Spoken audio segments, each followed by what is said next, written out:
Hello everyone welcome to my channel. ఈ వీడియోలో మనము ఓఐఎన్‌పి మాస్టర్ స్ట్రీమ్‌కి ఏమేం డాక్యుమెంట్స్ కావాలో వాటి గురించి డిస్కస్ చేద్దాము. సో, నేను మాస్టర్స్ అయిపోయిన తర్వాత, నా జాబ్ వచ్చిన తర్వాత, అప్పుడు నేను ఓఐఎన్‌పికి అప్లై చేశాను అనమాట. సో, నేను ఏమేం డాక్యుమెంట్స్ సబ్మిట్ చేశానో అవి గూడా నేను చెప్తాను ఈ వీడియోలో. సో, వీడియోని ఎండ్ దాకా చూడండి. అండ్ మీకేమైనా డౌట్స్ ఉంటే మీరు ప్లీజ్ కామెంట్ సెక్షన్‌లో మెన్షన్ చేయండి. అండ్ నేను నెక్స్ట్ వీడియోలో అవి కవర్ చేస్తాను. అండ్ కామెంట్ సెక్షన్‌లో మీరు మెసేజ్ చేస్తే నేను ఆ కామెంట్స్‌కి రిప్లై ఇస్తాను. So, let's get started. So, నేను ontario.ca వెబ్‌సైట్ నుంచి డాక్యుమెంట్స్ లిస్ట్ అనేది మీకు చెప్తాను. అండ్ ఏమేం డాక్యుమెంట్స్ కావాలో కూడా చెప్తాను. నేనేం సబ్మిట్ చేశానో కూడా చెప్తాను. ఓకే. సో, ఒక్కొక్క సెక్షన్‌లో మనకి చాలా ఆప్షన్స్ ఇచ్చారు. కానీ అన్ని ఆప్షన్స్‌లో ఏదో ఒకటి సబ్మిట్ చేస్తే సరిపోయిద్దనమాట ఒక్కొక్క సెక్షన్‌లో. రైట్? సో, నేనేం సబ్మిట్ చేశానో కూడా నేను ఈ వీడియోలో క్లియర్‌గా చెప్తాను. ఓకే. సో, మనకి ఓఐఎన్‌పి మాస్టర్స్ గ్రాడ్యుయేట్ స్ట్రీమ్‌లో కొన్ని డాక్యుమెంట్స్ కావాలి. సో, ఫస్ట్ డాక్యుమెంట్ వచ్చేసి application consent form.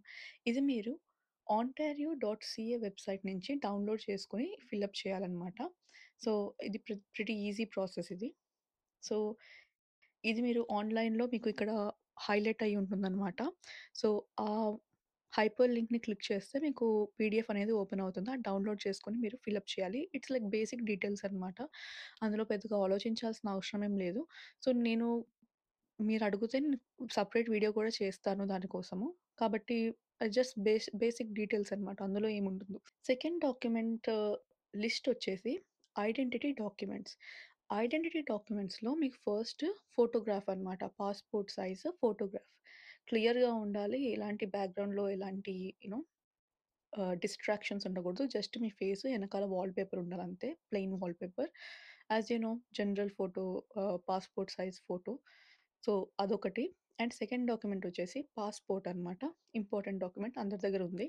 So, passport submit చేసేటప్పుడు ఇక్కడ మీరు గుర్తుపెట్టుకోవాల్సిందేంటంటే, passport front page, back page and ఎక్కడెక్కడైతే స్టాంప్స్ చేశారో ఆ పేజెస్ ప్లస్ మీరు వీసా ఉంటుంది కదా! ఆ పేజెస్ కూడా మీరు అన్నీ అంటే ఏవైతే మీరు కెనడాలో కెనడా వీసా తీసుకున్నారో స్టడీ పర్మిట్ కోసం కానీ, స్టడీ వీసా కానీ, లేకపోతే మీరు విజిటర్ వీసా కానీ ఇయన్నీ ఉంటుంది కదా! అవన్నీ మీరు స్కాన్ చేసి పాస్‌పోర్ట్ అనే దాంట్లో మీరు అప్‌లోడ్ చేయాలి. ప్రతి ఒక్క పేజ్ అన్నమాట. ఇది just front page, last page కాదు. ప్రతి ఒక్క పేజ్ మీరు సబ్మిట్ చేయాలి. ఇందులో కూడా క్లియర్‌గా రాసుంటుందన్నమాట. All pages that contain Canadian visa and entry stamps. Okay. అన్ని పేజెస్ మీరు స్కాన్ చేసి అప్‌లోడ్ చేయాలి పాస్‌పోర్ట్‌లో. థర్డ్ డాక్యుమెంట్ వచ్చేసి స్టేటస్ డాక్యుమెంట్స్ ఇన్ కెనడా అనమాట. స్టేటస్ డాక్యుమెంట్స్ ఇన్ కెనడా అంటే మీ ఇమిగ్రేషన్ స్టేటస్ డాక్యుమెంట్స్ అనమాట. అంటే ఏంటి? మీ current work permit hmm. And మీ previous work permits, study permits ఏమైతే డాక్యుమెంట్స్ ఉన్నాయో ఇమిగ్రేషన్ డాక్యుమెంట్స్ అన్నీ సబ్మిట్ చేయాలి. అంటే నేను ఇక్కడికొచ్చినప్పుడు నాకు స్టడీ పర్మిట్ ఇచ్చారు. ఆ డాక్యుమెంట్ సబ్మిట్ చేయాలి. తర్వాత నేను కోఆప్ వర్క్ పర్మిట్‌కి అప్లై చేశాను. నాకు కోఆప్ వర్క్ పర్మిట్ కూడా ఉంది నా దగ్గర. అది అప్‌లోడ్ చేయాలి. అండ్ ఇప్పుడు ప్రస్తుతం ఒక వర్క్ పర్మిట్ ఉంది. అది కూడా అప్‌లోడ్ చేయాలి. సో, ఏవైతే డాక్యుమెంట్స్ మీకు ఉన్నాయో పర్మిట్స్ అవన్నీ అప్‌లోడ్ చేయాలనమాట. రైట్? ఇప్పుడు నెక్స్ట్ డాక్యుమెంట్ వచ్చేసి residency in Ontario documents. Residency in Ontario డాక్యుమెంట్‌లో మీ ప్రూఫ్ ఆఫ్ రెసిడెన్సీ అనేది మీరు అప్‌లోడ్ చేయాలి. దాంట్లో ఏమేమి ఇవ్వచ్చు? ఫోన్ బిల్స్ ఇవ్వచ్చు. హైడ్రో ఆర్ ఎనర్జీ బిల్స్ ఇవ్వచ్చు. కార్ ఆర్ హోమ్ ఇన్స్యూరెన్స్ ఇవ్వచ్చు. లీజ్ ఆర్ రెంటల్ అగ్రీమెంట్స్ ఇవ్వచ్చు. Pay slips from Ontario employer ఇవి ఇవ్వచ్చు. నేనేమిచ్చాను? Pay slips from Ontario employer ఇచ్చాను. ఎందుకంటే it's been 2 years I have been working for them.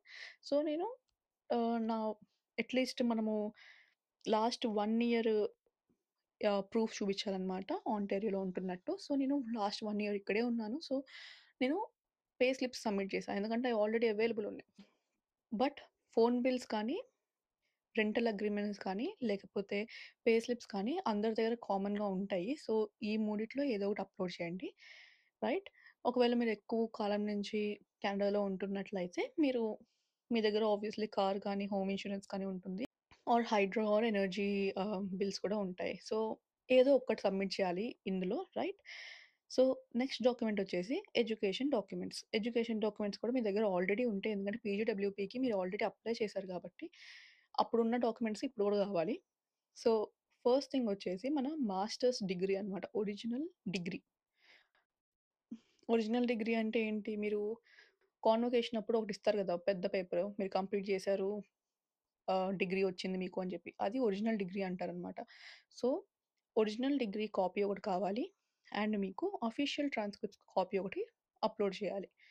So, education డాక్యుమెంట్స్‌లో first document వచ్చేసి original degree. Second document వచ్చేసి official transcripts అనమాట. Next document వచ్చేసి language test అనమాట. లాంగ్వేజ్ టెస్ట్‌లో వీళ్ళు ఓన్లీ కొన్ని ఇన్‌స్టిట్యూషన్స్ కండక్ట్ చేసే లాంగ్వేజ్ టెస్ట్ మాత్రమే యాక్సెప్ట్ చేస్తారనమాట. యాహ్! ఒకటి సెల్‌పిప్ జనరల్, ఇంకోటి ఐఎల్టీఎస్ జనరల్, ఇంకోటి పీటీఈ కోర్ అనమాట. సో, ఈ 3 టైప్స్ నుంచి మీరు ఏ ఒక్క టైప్ ఎగ్జామ్ రాసి మీకు ఆ ప్రూఫ్ సబ్మిట్ చేయగలిగితే అది బెటర్. సో, మినిమమ్ ఎంత కావాలి? మినిమమ్ స్కోర్ మీకు సీఎల్‌బీ 7 రావాలి ఆర్ మోర్. నేను ఐఎల్టీఎస్ జనరల్ రాసాను.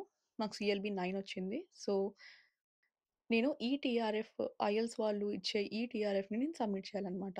సో, మీరు ఒక లాంగ్వేజ్ టెస్ట్ ప్రూఫ్ ఒకటి సబ్మిట్ చేయాలనమాట. ఇది ఇంగ్లీష్ మాత్రమే. ఇప్పుడు మనకి ఫ్రెంచ్ కూడా ఉందనమాట. ఫ్రెంచ్‌లో మనకి TEF Canada and TCF 2 types of exams మాత్రమే కన్సిడర్ చేస్తున్నారు. సో, అవి కూడా ప్రూఫ్స్ ఉంటే అవి కూడా సబ్మిట్ చేసేయండి. మనకి ఫ్రెంచ్ స్కోర్ సబ్మిట్ చేస్తే ఇంకా ఎక్కువ పాయింట్స్ వస్తాయన్నమాట. So, if you know French then definitely French exam కూడా ఇవ్వండి. నాకు రాదు ఫ్రెంచ్. సో, నేను ఫ్రెంచ్ ఎగ్జామ్ ఏమి ఇవ్వలేదు. సో, నెక్స్ట్ డాక్యుమెంట్ వచ్చేసి documents to demonstrate that you meet the settlement funds requirement. So, ఏంటి? ఇదేంటంటే దీంట్లో చాలా పాయింట్స్ ఉన్నాయి. నేను చెప్తాను కొన్ని. ఫస్ట్ థింగ్ ఏంటంటే ఫండ్స్, ప్రూఫ్ ఆఫ్ ఇన్‌కమ్ ఇవి చూపించాలి. నాకిప్పుడు జాబ్ ఉంది. కాబట్టి నాకు ఆహ్, నాకొక సోర్స్ ఆఫ్ ఇన్‌కమ్ ఉంది. సో, సోర్స్ ఆఫ్ ఇన్‌కమ్ ఉంది అంటే ప్రూఫ్ ఏంటి? Pay slips. పే స్లిప్స్ చూపించాలి నేను. సో, ఎంప్లాయ్‌మెంట్ ఉండి మీకు డబ్బులొస్తుంటే, వర్క్ చేస్తున్నారంటే, మీకు మనీ వస్తుంటే పే స్లిప్స్ సబ్మిట్ చేయండి. అది ప్రూఫ్ ఆఫ్ ఫండ్. అంటే మీరు బతకడానికి డబ్బులున్నాయని. ఇంకోటి బ్యాంక్ బ్యాలెన్స్ చూపించాలి. అంటే మీకు జాబ్ లేదు. బట్ మీరు ఓఐఎన్‌పీకి అప్లై చేస్తున్నారు. ఎన్ని డబ్బులు కావాలి? మినిమమ్ $15,000 కావాలి. రైట్? $15,000 మీ బ్యాంక్‌లో ఉంటే గుడ్. బ్యాంక్‌లో లేకపోతే మీ పేరెంట్స్‌ని అడిగి బ్యాంక్‌లో ఆహ్, వేయించుకోవచ్చు.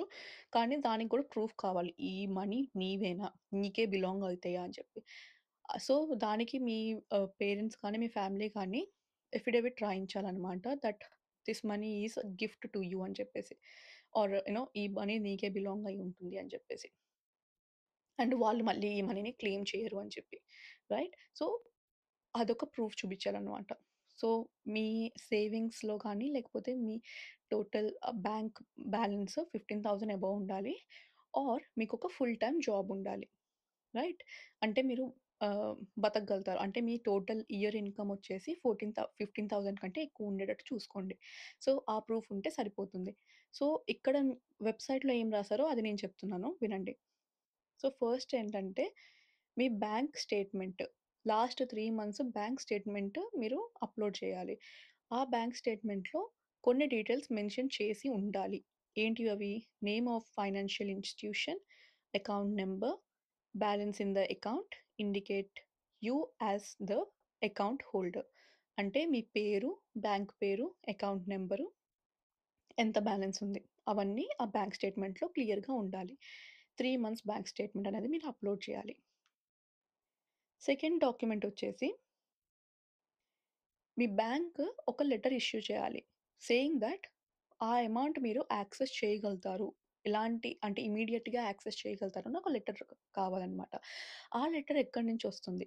మీరు బ్యాంక్ వెళ్లి మీరు బ్యాంక్ వాళ్ళకి చెప్పండి. నేను ఓఐఎన్‌పీకి అప్లై చేస్తున్నాను. దాంట్లో ఇలా ఒక స్టేట్‌మెంట్ ఉంది అని జెప్పి. ఈ స్టేట్‌మెంట్‌ని మీరు వాళ్ళకి చూపించండి. ఏంటి ఆ statement? You also need to scan and upload a letter from the financial institution. The letter must confirm that the funds are available and the investments can be liquidated or redeemed on instructions and at what value. ఈ statement వాళ్ళకి చూపించండి. వాళ్ళే ఒక letter తయారు చేసి ఇస్తారు. ఆ లెటర్‌లో ఏముంటుందంటే మీ సేవింగ్స్, మీ చెకింగ్ అకౌంట్‌లో ఎన్ని డబ్బులున్నాయి, ఆ డబ్బులు మీరు యాక్సెస్ చేయగలుగుతారా లేదా, అయన్నీ క్లియర్‌గా రాసుంటుందనమాట. వాళ్ళు బ్యాంక్ వాళ్ళు స్టాంపేసో చిన్న లెటర్ ఇస్తారు. ఆ లెటర్ అప్‌లోడ్ చేయండి సరిపోయిద్ది. పెద్దగా ఏముండదు. మీ బ్యాంక్ డీటెయిల్స్ ఉంటాయి. అండ్ ఏంటంటే గుర్తుపెట్టుకోవాల్సిన విషయం ఏంటంటే, మీ క్రెడిట్ కార్డ్ నంబర్స్ అయన్నీ మీరు స్ట్రైక్ ఔట్ చేయండి. ఆ లెటర్‌లో మా బ్యాంక్ ఇచ్చిన లెటర్‌లో అయితే క్రెడిట్ కార్డ్ నంబర్స్ అయన్నీ ఉన్నాయన్నమాట. నేను వాళ్ళకే చెప్పాను స్ట్రైక్ ఔట్ చేయమని చెప్పేసి.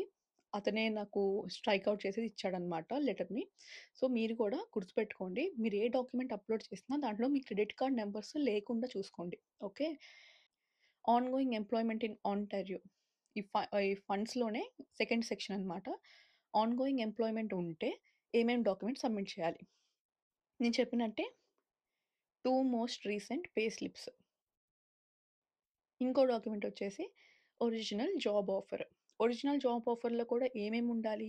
Occupation title, duties and responsibilities, hours of work, wage, employment start date. ఇవన్నీ ఆ ఎంప్లాయ్‌మెంట్ లెటర్‌లో ఉండాలి. ఏ ఒక్కటి లేకపోయినా అది వాళ్ళు యాక్సెప్ట్ చేయరు. ఇంకోటేంటంటే మీకు జాబ్ లేదు. కానీ జాబ్ ఆఫర్ ఉంది. పలానా రోజు స్టార్ట్ అయ్యిద్ది. అది ఇంకా ఫ్యూచర్‌లో ఉంది. అంటే ఫర్ ఎగ్జాంపుల్ 1 మంత్ తర్వాత స్టార్ట్ అయ్యిద్ది. ఒక 10 డేస్ తర్వాత స్టార్ట్ అయ్యిద్ది. కానీ ఇప్పుడే మీరు డాక్యుమెంట్ సబ్మిట్ చేయాలి. ఏం డాక్యుమెంట్ సబ్మిట్ చేయొచ్చు? జాబ్ ఆఫర్ ఉంటే జాబ్ ఆఫర్ లెటర్ సబ్మిట్ చేయాలి. అండ్ దాంట్లో కూడా సేమ్ డీటెయిల్స్ ఉండాలి. Occupation title, duties and responsibilities, hours of work, wage, employment start date. Right? So, ఇవి ప్రూఫ్ ఆఫ్ ఫండ్స్‌లో చూపించాలి. సో, ఏం చూపించాలి? మీకు జాబే లేకపోతే, అసలు మీకు జాబ్ ఆఫర్ గూడా లేకపోతే $15,000 మీ అకౌంట్‌లో ఉండాలి. ఆర్ మీకు జాబ్ ఆఫర్ ఉంటే, job offer related documents submit చేయాలి. ఆర్ మీ దగ్గర ఆన్‌గోయింగ్ ఎంప్లాయ్‌మెంట్ ఉంటే, మీరు pay slips plus employment letter submit చేయాలి. అండ్ ఈ అన్ని కాంబినేషన్స్‌లో కూడా సబ్మిట్ చేయొచ్చు. ఫర్ ఎగ్జాంపుల్ నేనేం సబ్మిట్ చేశాను. నేను పే స్లిప్ సబ్మిట్ చేశాను. ఎంప్లాయ్‌మెంట్ లెటర్ సబ్మిట్ చేశాను. అండ్ నేను బ్యాంక్ స్టేట్‌మెంట్ ఫైనాన్షియల్ ఇన్‌స్టిట్యూట్ ఒక లెటర్ ఇష్యూ చేసిద్ది కదా! ఆ లెటర్ కూడా అప్‌లోడ్ చేశా. ఎందుకు? ఎందుకంటే ఆ లెటర్ నా దగ్గర కొంచెం సేవింగ్స్ ఉంటే అయి కూడా చూపిస్తున్నా. అంటే నా దగ్గర ఇంకా ఫండ్స్ ఉన్నాయి. ప్లస్ జాబ్ కూడా ఉంది. నేను బతకగలుగుతాను ఇక్కడ అని చెప్పి. రైట్? సో, డబుల్ సేఫ్టీ అనమాట. అంతేం అక్కర్లేదు. నా కేస్‌లో అయితే జాబ్ ఆఫర్ ఒకటి సరిపోయిద్దనమాట. ఎందుకంటే మోర్ థాన్ 15,000 నేను సంపాదిస్తున్నాను కాబట్టి. Right? After taxes. Next document వచ్చేసి intention to reside in Ontario documents. So, intention to reside Ontario డాక్యుమెంట్స్‌లో మనము ఒక చిన్న లెటర్ సబ్మిట్ చేయాలనమాట. ఆ లెటర్‌లో మనం రాయాలి. ఎందుకు మనం ఉంటున్నాం ఆంటారియోలో? మనకేం అవసరం? మనం ఎందుకు ఉండాలనుకుంటున్నామో మన ఇంట్రెస్ట్ చూపించాలనమాట దాంట్లో. మనము ఉండాలనుకుంటున్నాం కెనడాలో. మేము ఉండాలనుకుంటున్నాము. నాకు ఈ జాబ్ ఉంది. ఈ జాబ్ నాకు చాలా ఇష్టము. ఆర్ నేను ఒక కెరియర్ ఫార్మ్ చేయాలనుకుంటున్నాను. సో, మీ టైస్ ఇన్ కెనడాలో మీరు రాయాలనమాట. మీరు ఎక్స్‌ప్రెస్ చేయాలి. సో, ఎలాంటి టైస్ మీరు ఎక్స్‌ప్రెస్ చేయగలుగుతారు ఈ లెటర్‌లో. అవి కూడా మీకు ontario.caలో క్లియర్‌గా మెన్షన్ చేసున్నాయి. కానీ నేను మళ్ళొకసారి రిపీట్ చేస్తాను. మీరొకసారి ఆ సిట్యుయేషన్స్‌ని కూడా మీరు ఇన్వాల్వ్ చేయొచ్చు ఆ లెటర్‌లో. Current and/or previous employment in Ontario, job offers or job applied to or interviewed for in Ontario, education in Ontario, volunteer work in Ontario, lease agreements for a residence in Ontario or property ownership, professional networks and affiliations, family ties, social connections or personal relationships, and previous visits to Ontario. ఇవి కాకుండా మీరు వేరే ఏమన్నా reasons ఉంటే అవి కూడా mention చేయండి.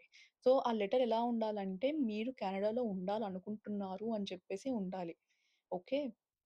And మీరు లెటర్ రాసేటప్పుడు దాంట్లో ఫోటోస్ లేకపోతే ఫ్యూచర్ ఆఫర్ లెటర్స్ అలాంటియేమన్నా ఉన్నాయనుకో, అవి కూడా మీరు దాంట్లో వర్డ్ డాక్యుమెంట్‌లో మీరు క్లియర్‌గా ఆహ్, ఫోటోస్ అయి కూడా ఇంక్లూడ్ చేయొచ్చు. కానీ remember one thing, credit card details అన్నీ స్ట్రైక్ ఔట్ చేసేయండి. అవన్నీ కనిపియకూడదు. ఒకవేళ అయన్నీ కనిపిస్తే వీళ్ళు మీ అప్లికేషన్ ప్రాసెస్ చేయడానికి టైం పట్టిద్దనమాట ఇంకా. Okay. Yeah! That's it. So, మీ ఒక్కళ్ళ కోసమే మీరు ఓఐఎన్‌పి మాస్టర్స్ స్ట్రీమ్‌లో మీరు అప్లై చేయాలనుకుంటే మాత్రం ఈ డాక్యుమెంట్స్ అప్‌లోడ్ చేస్తే సరిపోతుంది. ఇంకేం డాక్యుమెంట్స్ అక్కర్లేదు. సో, నేను చెప్పినట్టుగా నేను ఈ డాక్యుమెంట్స్ మాత్రమే అప్‌లోడ్ చేశాను. అండ్ మీరు ఇవి లేవు. ఇందులో నేను నేను అప్లై చేసిన డాక్యుమెంట్స్‌లో మీ దగ్గర కొన్ని డాక్యుమెంట్స్ లేవు. ఇంకేమైనా ఆల్టర్‌నేటివ్ ఉందా అంటే, మీరు ontario.ca వెబ్‌సైట్‌లో క్లియర్‌గా చూడండి.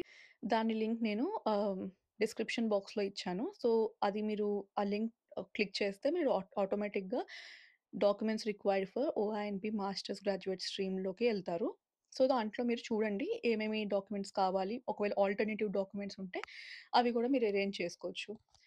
సో, అందరి కేస్ సేమ్ కాదు. సో, నేను నా కేస్‌లో నాకేమి డాక్యుమెంట్స్ అవైలబుల్ ఉన్నాయో అవి మాత్రమే అప్‌లోడ్ చేశాను. మీ కేస్‌లో మీరు వేరే డాక్యుమెంట్స్ ఉంటే ఆ వేరే డాక్యుమెంట్స్ అప్‌లోడ్ చేసేసుకోండి. So, it's very simple. So, first step ఏం చేయాలి అంటే మీరు ఈ డాక్యుమెంట్స్ అన్నీ కలెక్ట్ చేయండి. కలెక్ట్ చేసిన తర్వాత మాక్సిమం అన్ని డాక్యుమెంట్స్ కలెక్ట్ చేసిన తర్వాత అప్పుడు మీరు ఎక్స్‌ప్రెషన్ ఆఫ్ ఇంట్రెస్ట్ ఫైల్ చేయండి. రైట్? సో, అది ఫైల్ చేసిన తర్వాత మీకు స్కోర్ అదంతా కరెక్ట్‌గా వచ్చిన తర్వాత మీరు షార్ట్ లిస్ట్ అయితే ఇన్విటేషన్ వస్తుంది. ఇన్విటేషన్ వచ్చేదాకా వెయిట్ చేయకండి. ఇన్విటేషన్ రాకముందే మీరు డాక్యుమెంట్స్ అన్ని రెడీ చేసి పెట్టుకోండి ఒక ఫైల్‌లో. అండ్ ఇన్విటేషన్ వచ్చిన వెంటనే మీరు ఈ డాక్యుమెంట్స్ అన్నీ అప్‌లోడ్ చేసేయండి. దీనివల్ల ఏమవుతుంది? మీకు రిజల్ట్ తొందరగా వస్తుంది. రైట్? అండ్ మీకు కొంచెం టెన్షన్ తగ్గిద్దనమాట. ఎందుకంటే కొన్ని డాక్యుమెంట్స్ మీరు మీకు రాడానికి టైం పట్టిద్ది. అంటే హెచ్ఆర్ నుంచి ఎంప్లాయ్‌మెంట్ లెటర్ తీసుకోవడం గానీ, లేకపోతే బ్యాంక్‌కెళ్ళి ఆ లెటర్ తీసుకోవడం గానీ, కొంచెం టైం పట్టిద్ది. అండ్ మనకు కుదరకపోవచ్చు. ఇవన్నీ ముందే తీసుకొని రెడీగా ఉంచామనుకోండి, మనకి కొంచెం ధైర్యంగా ఉంటుంది. ఓకే. రాగానే వెంటనే అప్లై చేసేయొచ్చు అని చెప్పేసి. రైట్? సో, ఆల్వేస్ రిమెంబర్ ఏమైనా అప్లికేషన్ స్టార్ట్ చేసేటప్పుడు ముందే అన్ని డాక్యుమెంట్స్ రెడీగా పెట్టుకోండి. అండ్ అప్లికేషన్ చేసేటప్పుడు వెంటనే సబ్మిట్ చేసేసేయండి. It will be easy for you. Right? So, thank you for watching the video. I hope నేను చాలా క్లియర్‌గా ఎక్స్‌ప్లెయిన్ చేశాననుకుంటున్నాను. సో, మీకు ఇంకేమైనా టాపిక్ పైన వీడియో చేయాలని ఉంటే ప్లీజ్ కామెంట్స్‌లో మెన్షన్ చేయండి. And I will work on that video. Thank you so much for watching the video. Bye.